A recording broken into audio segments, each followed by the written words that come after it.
Hello student, class 12 physics अर्धवार्षिक परीक्षा में आप सभी का यहाँ पर स्वागत करता हूँ। और आपके यहाँ पर आपका पेपर स्टार्ट होने जा रहा है, तो उसके लिए मैं कुछ यहाँ पर प्रश्न लेकर के आज आया हूँ। आप यहाँ पर देख सकते हैं, फटाफट इनको लगा लेना। ओके, यहाँ पर सबसे पहले अपन यहाँ पर सॉरी कट गया। सबसे पहले अपन देखते हैं यहाँ पर अपने वो क्वेश्चन आंसर, ठीक है। इनको अपन बाद में देखेंगे, ठीक है। क्वेश्चन आंसर से स्टार्ट करते हैं।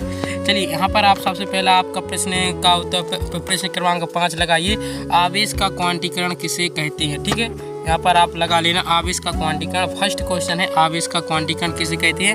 और इसी के अथवा में आपको मिलेगा विद्युत फ्लक्स क्या है, इसका ऐसा ही मात्रक। चलिए, मैं इनके आंसर भी बता देता हूँ। चलिए, आप सबसे पहले आप आंसर भी लगाते जाइएगा। कुछ के मैं बता देता हूँ, कुछ के आप स्वयं ढूंढ लेना, ठीक है। तो यहाँ पर आप देख सकते हैं। ओके, यहाँ पर प्रश्न क्रमांक 5 वहाँ आवेश का क्वांटीकरण किसे कहते हैं। इसका आंसर हो जाएगा, मैं बोलकर बताता हूँ या लिखकर। चलिए, मैं बोल देता हूँ, आप लिख लेना। प्रश्न क्रमांक 5 कॉपी पेन लिखकर बैठ जाइए। प्रश्न क्रमांक 5 का उत्तर लिखिए। सबसे पहले प्रश्न क्रमांक 5 का उत्तर, ठीक है।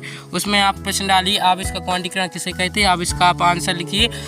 प्रत्येक वस्तु पर आवेश सदैव निश्चित न्यूनतम मान का पूर्ण गुणज होता है, ठीक है। आपको उत्तर क्या डालना है। इस मतलब आवेश का क्वांटीकरण इस सिद्धांत की खोज, मतलब इस सिद्धांत का प्रतिपादन बेंजामिन फ्रैंकलिन ने किया था, ठीक है। बेंजामिन फ्रैंकलिन ने किया था। इस सिद्धांत के अनुसार प्रकृति में स्थित प्रत्येक वस्तु पर आवेश सदैव निश्चित न्यूनतम मान का पूर्ण गुणज होता है। उसके बाद इस क्वेश्चन आता है, चुंबकीय फ्लक्स किसे कहते हैं। इसका ऐसा ही मात्रक लिखिए। तो यहाँ पर आपको लिखना है सबसे पहले विद्युत फ्लक्स किसे कहते हैं और इसका ऐसा ही मात्रक। तो विद्युत फ्लक्स विद्युत क्षेत्र में स्थित किसी पृष्ठ से लंबवत गुजरने वाली बल रेखाओं की संख्या को फ्लक्स कहते हैं। यह एक अदिश राशि, इसका मात्रक न्यूटन गुणित मीटर स्क्वायर प्रति कूलाम होता है। ओके, और इसका विमीय सूत्र ml 3t-3 a-1 होता है। ओके, ये आपको लिख लेना है। ओके, और उसके बाद अपन आगे बढ़ते हैं। और इसका ऐसा ही मात्रक आप देख सकते हैं। चुंबकीय क्षेत्र का ऐसा ही मात्रक न्यूटन गुणित मीटर स्क्वायर प्रति कूलाम। ओके, ये आपको लिख लिया। उसके बाद अनुगमन वेग से आप क्या समझते हैं, ये आपको स्वयं करना है, बहुत ही सरल, ठीक है। उसके बाद ओम के नियम की 2 विशेषताएं लिख सकते हैं आप।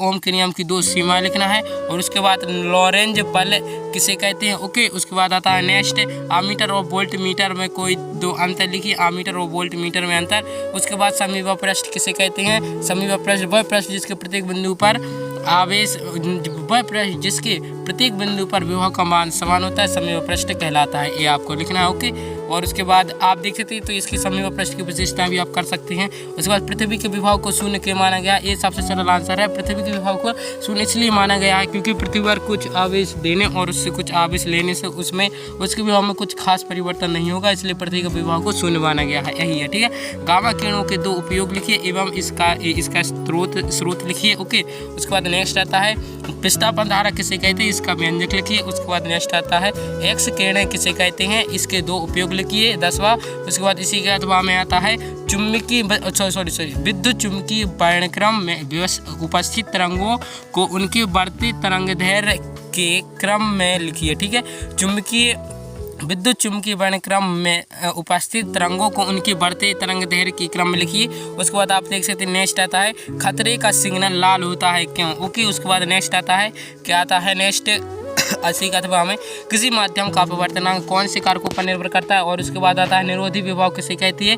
12वीं का अथवा आता है परमाणु के नाम की मॉडल की खोज किसने की, उनके द्वारा किए गए प्रयोग का नाम लिखिए। ओके, उसके बाद नेक्स्ट आता है सिद्ध कीजिए कि विद्युत क्षेत्र के समांतर पृष्ठ से गुजरने वाले विद्युत फ्लक्स का मान शून्य होता है। और 13वें का अथवा आ जाएगा एक कूलाम नियम लिखिए तथा इस नियम के आधार पर एकांक आवेश को परिभाषित। कूलाम के नियम तो पता ही होगा। और एक कूलाम आवेश लिखना है, एक कूलाम आवेश या फिर एकांक आवेश, वही है, ठीक है।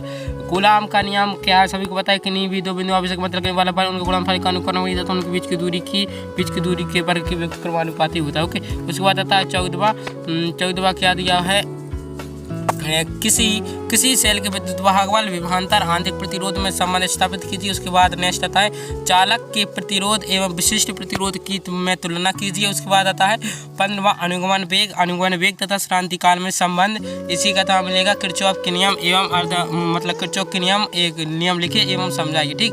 उसके बाद आता है 16 आपके यहाँ पर देख सकते हैं 16 दिया है। 40 सेंटीमीटर वक्रता त्रिज्या के अवतल दर्पण के सम्मुख 40 सेंटीमीटर की दूरी पर 5 सेंटीमीटर लंबाई की एक वस्तु रखी, प्रतिबिंब की दर्पण दूरी से दूरी तथा आकार बताइए। ठीक है, ये आपको करके देखना है और एक बार इन सभी को करके देखना है। ओके, एक समतल उत्तल लेंस की वक्रता त्रिज्या 20 सेंटीमीटर है, कांच का अपवर्तनांक 1.5 है, फोकस दूरी की गणना कीजिए। ओके, उसके बाद नेक्स्ट आता है समांतर प्लेट तंदार की धारिता का व्यंजक ज्ञात कीजिए तथा इसका एसआई मतलब तथा इसका मात्रक लिखिए। उसके बाद आप 17वें का अथवा क्या दिया हुआ आप देख सकते हैं, गॉस प्रमेय लिखिए एवं सिद्ध कीजिए। गॉस की प्रमेय लिखना है और सिद्ध भी करना है। उसके बाद अपना नेक्स्ट आता है, आप देख सकते हैं निम्न बिंदुओं पर ट्रांसफार्मर का वर्णन कीजिए। पहला दिया है ट्रांसफार्मर का प्रकार, दूसरा है नवांक चित्र, तीसरा सिद्धांत और कोई दो अनुप्रयोग मतलब उपयोग। ठीक है, उसके बाद नेक्स्ट आता है यहाँ पर अथवा एलजीएफ परिपथ का वर्णन निम्न बिंदुओं के आधार पर कीजिए। विद्युत परिपथ, फेजर आरेख, परिणामी वोल्टेज, प्रतिबाधा, कलांतर। ओके, और उसके बाद अपना नेक्स्ट आता है